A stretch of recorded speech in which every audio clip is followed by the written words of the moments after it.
është një déjà vu, një përsëritje e njëjtit logjik politike, që unë nuk e di kush e ka ndalu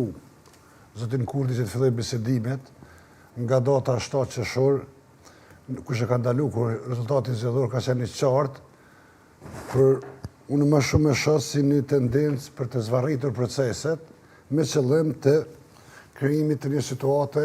që të dërgoj sërish vendin në zgjedhje. Unë nuk shoh që ka një dëshirë që të krijoj institucionet e Kosovës, ose ka dëshirë të ketë të gjitha institucionet ose asgjë. Kjo është logjika e cila na dërgon sërish në zgjedhje të reja. Mund të qëndrojnë ato që tha zoti Spaheu, që ka kalkulime për emërimin e disa pozicioneve që mund t'i bëj duke kesh përdorur pozitën e UD-s së presidentit, por që megjithatë prap do të provokohen zgjedhje të reja. Pse e them këtë? E them sepse nuk kam pa asnjë lëvizje konkrete publike, ndoshta në tavolinë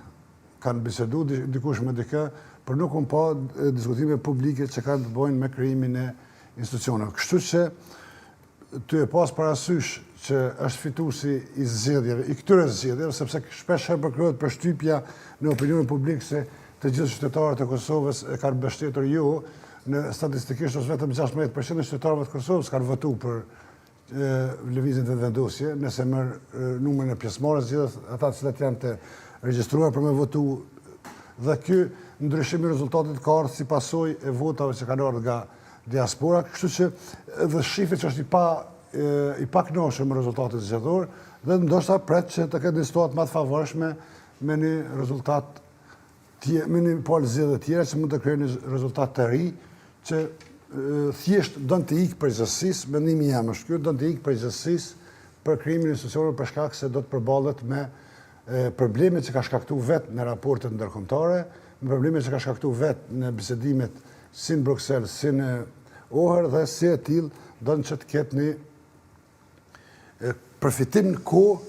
ndoshta të shtyjë sa më shumë që të mundet që të ikë ndikimit ose radarëve, siç thot shpesh herë për tavolina, radarëve të Trumpit. Donë Ajupi